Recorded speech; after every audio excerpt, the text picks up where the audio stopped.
Hello everyone, welcome back to my channel. My Sunday video is a little teensy bit late today, but I hope that you'll stick around and watch the whole thing anyway. Today I am going to be using a collection of products that is 15 years old. So this is Basic Gray's Curio collection. This collection was created in 2010. I'm going to pair it a little bit with that stamp set I just showed you, which is a brand new stamp set from Unity Stamps and Brutus Monroe. I have lots and lots and lots of paper to go with this line, but very few elements, or very few embellishments. So I'm going to go ahead and utilize these two die sets from my stash. This layout is also going to feature 3 photos and a pretty big block of journaling. So we're not going to need a lot of embellishments to kind of finish off our project today. So I'm going to start by going through my papers and choosing one that I think I want to use for my background. And I am going to keep the page design for today very simple. I grabbed an 8.5 by 11 sheet of cardstock. This is the color Brown Butter from Brutus Monroe 2. And I'm going to go through all of these papers. If you don't have this collection, if you want a little blast from the past, if you're new to scrapbooking and you have not seen any of Basic Gray's amazing papers or collections, this will be a sweet treat for you. A little bittersweet though, Basic Gray has not created a paper collection in a very, very long time. Here are the papers I'm going to settle on, and I'm going to use this striped paper as my background. I am going to keep this layout pretty simple. So I have these 2 full 4x6 photos that are in black and white, and then I have this photo I printed smaller. I'm actually going to trim it down a little bit more actually. And these are the 3 photos that are going to be on my layout. That bottom section is going to be where I put my journaling. The little strip off to the right is where I'm going to put some pattern paper and embellishments, and we're going to keep this really simple, just like this pretty much. These photos are of it's a structure at Montpelier, which is the home of James and Dolly Madison. Is actually just a structure that their enslaved people built, and it is known as the Temple. So that's what I'm going to use as the title of my layout. The 2 black and white photos were taken by my husband with his grandfather's camera. I actually have already done a whole layout about that camera. And then the colored photograph was one that I took when we visited the home and gardens and grounds. I still have a lot of travel photographs from our trip almost 2 years ago this fall that I really need to get finished. I'd really like to get that travel album finished. And for most of these pages, I find myself really stash diving. I don't find myself liking or using newer lines. So we're just going to keep going on that vein. So I'm going to cut down these 2 pattern papers. And you can see here that brown butter cardstock is it's providing me a frame, and it's providing me an anchoring spot for my photos and pretty much for everything on this layout. I am going to kind of make the decision that I'm going to keep everything kind of contained in this 8.5 by 11 cardstock piece. So that's going to make designing this layout really easy. There's no, I'm not going to do any kind of really smart design idea here. I'm going to take that 8.5 by 11 cardstock. I'm not even going to cut it down. I'm going to color block all of the different elements, my photos, my journaling, my title into that area. And then I'm going to add 2 little auxiliary clusters sort of on a diagonal in the top left, or in the top right and the bottom left. And that's going to be it. So once I have all of these photos and those little blocks of paper that I cut in place, I am going to go ahead and grab my T-square ruler and use it as a guide. I'm going to draw just some pen lines. I'm going to do my journaling in that block, and then I'm also going to go ahead and do some die cutting. I chose an alphabet die cut, or I chose an alphabet die, which is an older, way older one from Simon Says Stamp, and then I also chose this vintage doily die, which is from Brutus Monroe. It is definitely retired. I don't think it's available anymore. Again, this is a stash diving layout.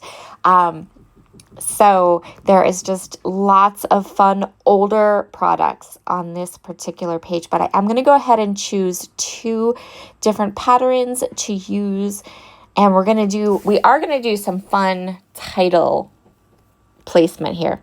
So I'm going to use this yellow paper, and then I think I choose a green paper, which again, this little lace, black and white lace paper. I'm going to use these as the patterns that I'm going to do some die cutting with.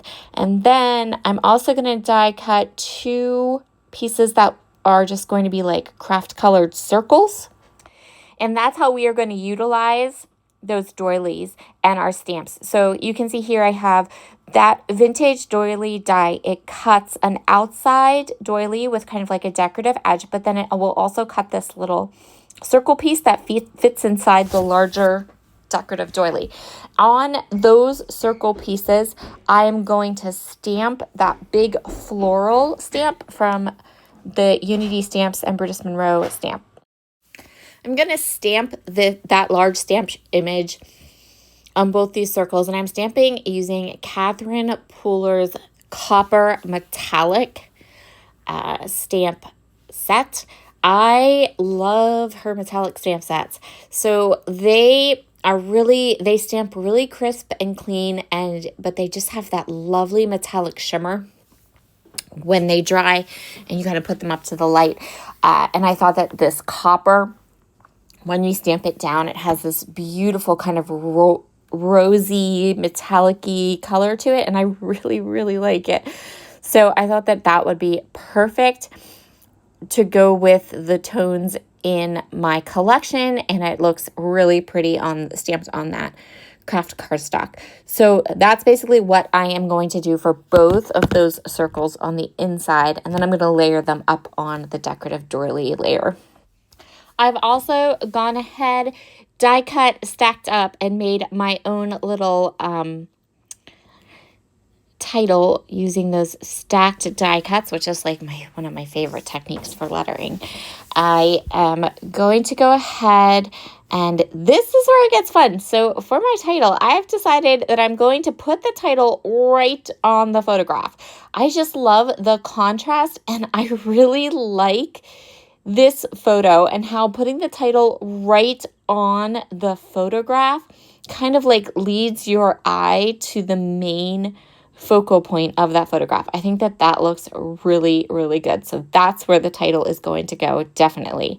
So now it's time to kind of get all of these pieces into place. I'm going to start with my large kind of collage piece, and then let's talk about these rub-ons. So back in the day, Basic Gray made the best rub-ons ever. I mean, the best rub-ons. They were always sticky. They always adhered beautifully. Now, this set of rub-ons is, keep in mind, 15 years old. I did not have high hopes for them. My thought process was that they weren't going to stick right. They weren't going to transfer right, and I had a plan that I was going to kind of lean into however they came off this paper, that I was going to lean into them being kind of, not adhering completely or not adhering at all because they stuck to the back. They were stuck to the paper. 100 things could have gone wrong here, right? They're 15-year-old rub-ons. If I can get rub-ons to last a year without drying out and going bad, I'm happy. These are 15. Look at these. Look at these gorgeous little things. I was in awe. They came right up. No problem. Excuse me. That's right. 15-year-old die cuts from Basic Gray still working. I want to just take this video, show it to all current rub-on companies and be like, see what quality does? 15 years, guys. 15 years. And my Basic Gray rub-ons are still going strong. In addition to the rub-ons, the only other... Actually, I have a couple pieces of the embellishments. I have some brads. I didn't use them on this layout, but I had 2 of these like bigger epoxy stickers. And I did put a little bit of extra glue on them. They did feel sticky, but not super sticky, like not good and sticky. So I did add some extra glue onto them, but I'm going to use the last 2 of those epoxy stickers that I have. And then I have some clips and a couple of brads left, and that's it. This collection was one of my absolute favorite Basic Gray collections of all time. And like those rub-ons, I think I bought 3 or 4 packs of those rub-ons. I have since, of course, I've used so much. I had every embellishment that they had. So, yeah, but I was super impressed with those rub-ons. That was awesome. I was like, yes, they still work. That's fabulous.